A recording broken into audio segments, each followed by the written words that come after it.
What's up, Sigma males? This is Alex from Sigma Spirit, aka Alejandro, aka Maxwell Bridgewater, aka the Sigma Spirit himself. And as promised, this is part 2 in a video about quests, journeys, adventures, missions, and rites of passage. The idea for this video came from a comment on, not my video, but Elijah Long's video. And the person asked, what are some quests, journeys, missions young men can do in order to transform, evolve, become better people? And in the first part of this video series, I went through my personal journeys and personal quests and told you all about different things I've done. And I also told you about why it's important for Sigma males especially to answer the call if they feel like they have a call to go on adventures, if they have a call to go on a purpose or a quest or a mission, something like that. It's very important to answer this call. But how do you answer it? In this video, I'm going to tell you some of my ideas for things you can do to grow, transform, evolve. These are quests, missions, journeys, adventures, whatever you want to call it. And I have to warn you, what you do with this information is done at your own risk. This is not a recommendation. This is not a suggestion. These are just my ideas about what you can do in order to grow and answer the call as a Sigma Spirit. So let's get into it. Number 1, living abroad. So I've lived abroad for 7 or 8 years of my adult life, and it's been invaluable in my growth as a person. It's been a crazy adventure. And people say that a lot, and it sounds kind of cliche, but it really is an adventure. And it's given me insight and given me clarity on some things, and also been very difficult. And that has helped me grow my masculinity. Number 2 isn't really a suggestion specifically as it is a broad idea for something you could do. And this came from Zan Perion, who is a expert on dating and relationships. And he wrote a book called The Alabaster Girl. And in a talk he gave, he told the people in the audience to go climb a mountain and don't tell a soul. So this doesn't really have anything to do with mountains as it does with doing something and not seeking validation for it. So number 2 really is go do something and don't tell anyone you did it. Let it just be part of you on the inside. The moment you start doing things not for validation, and you start doing things for your own desires, that's a huge growth in your potential as a man and as a spirit and a being. Number 3, pick a crazy human endurance event and go do that. And by human endurance, I mean something very primal, something like long distance running or swimming or cycling, something like that, that's going to test your mind more than it's going to test your body. It could even be walking. I've always felt there was great growth in doing these sort of human things like walking. A lot of times we think of exercise and we overcomplicate exercise and we imagine that weightlifting and things like that are the pinnacle of exercise. But sometimes walking a great distance with nothing can be spiritual. It can be transformative. It can change who you are on a deep level. Number 4, master some of these forgotten aspects of masculinity.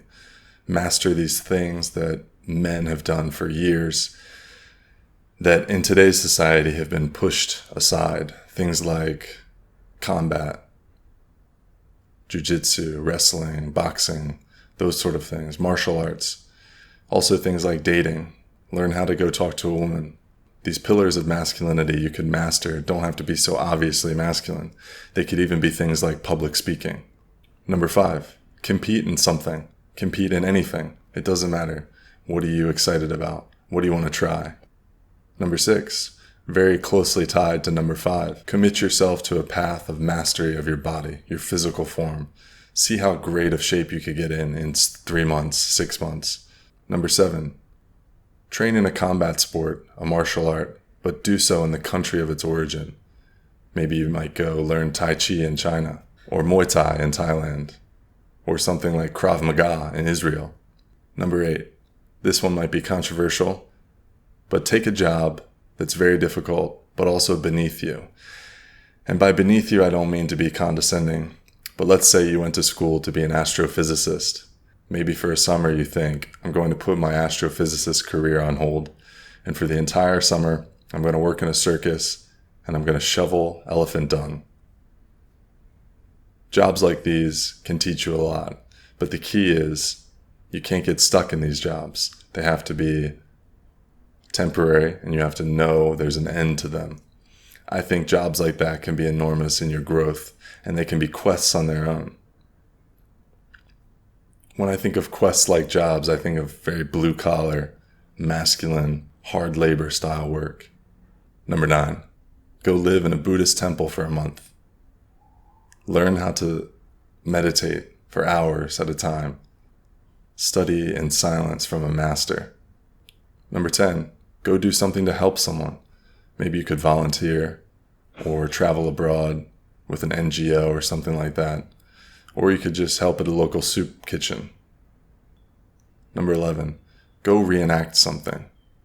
So when I was a kid, we went to Gettysburg, and I remember we walked all around, and it got me thinking about the power of just reenacting these things that people did. And obviously I don't mean to go engage in a bloody battle like the Civil War, but maybe you heard of some traveler who traveled a great distance. For example, Alexander the Great went from Macedonia all the way to India and beyond. And for a long time now, I've thought that would be a very cool journey to go on. Number 12, go find someone who's very elusive. Maybe you heard of them in a book. Maybe you read a book of theirs. Maybe they're some obscure celebrity. Go try to have an interview with them. Track them down. Make that your quest. Make that your journey. Just meet someone who's very interesting, who's not very accessible. Number 13, we all have favorite photographs of interesting places, beautiful, breathtaking photographs. A quest you could do is to go take your favorite photograph and go find where it was taken in the world, and then go try to take that exact photo. I think that's very poetic and artsy, but it's also very cool because you find yourself on a great journey just to do one thing, just to snap a picture. Number 14, backpack through an entire country. See how far you can get with as little money as possible.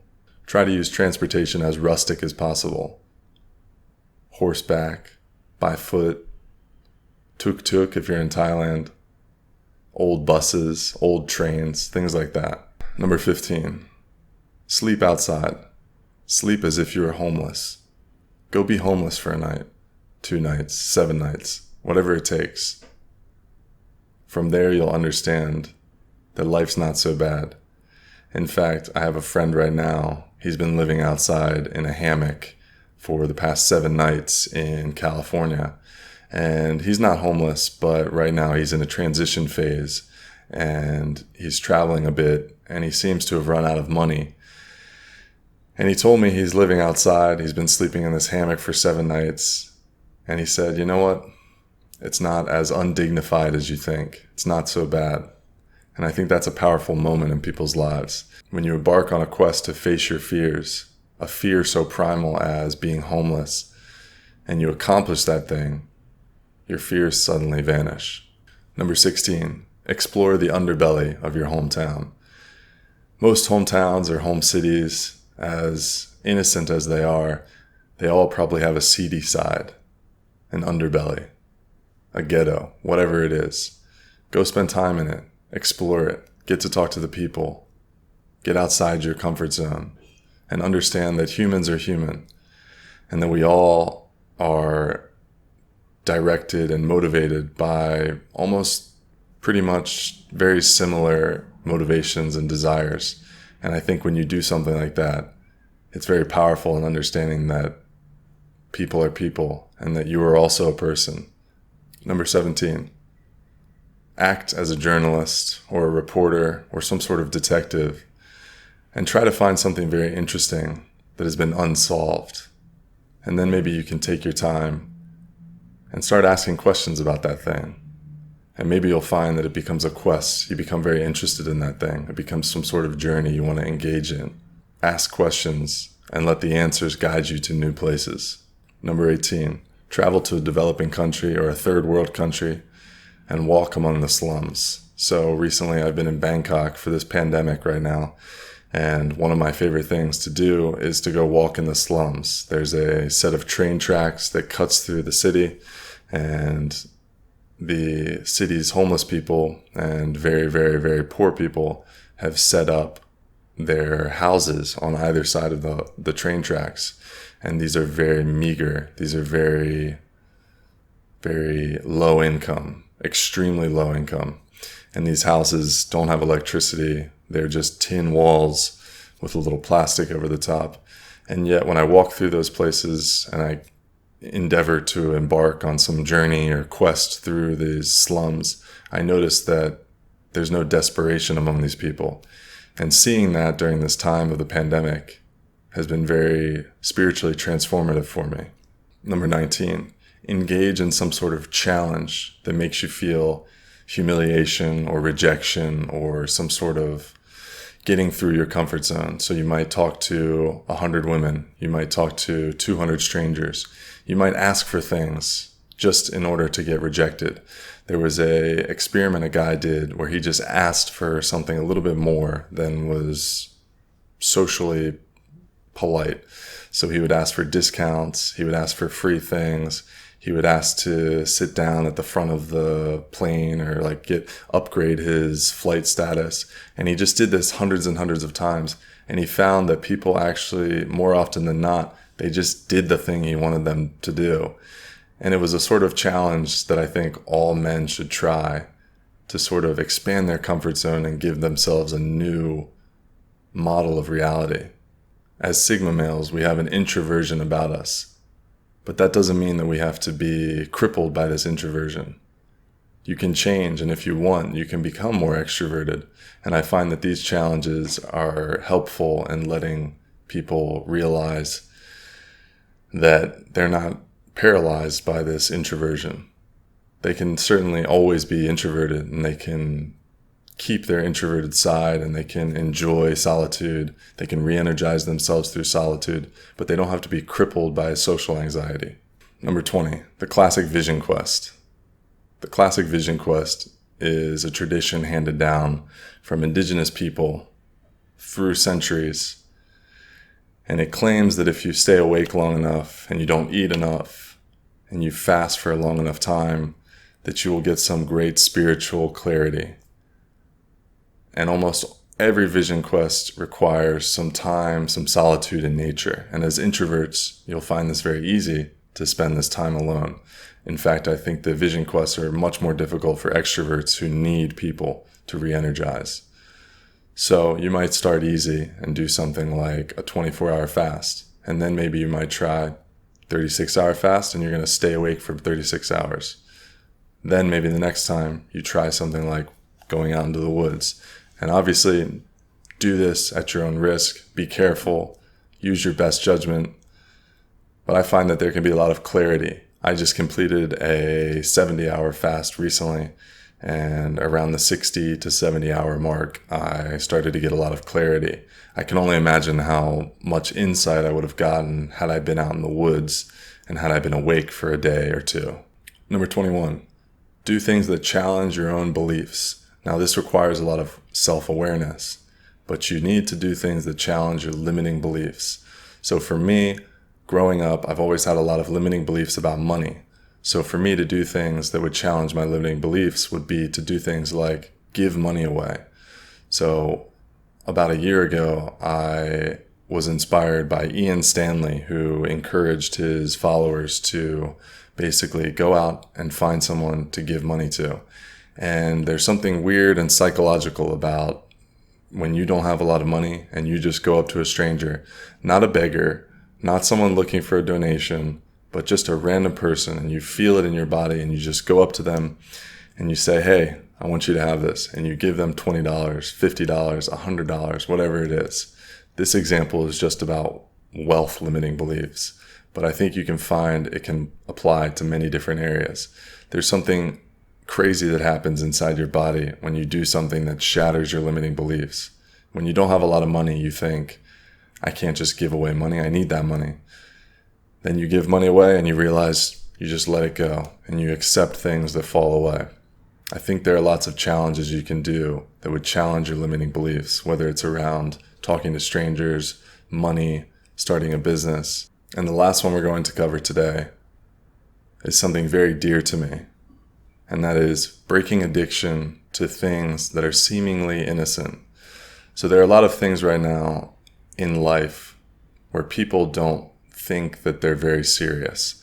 I think porn is one of them. And I think every man has to decide what he wants to challenge himself with, what sort of addictions he wants to break. What does he want to view as an addiction? And what does he want to view as something that he just does and he accepts that?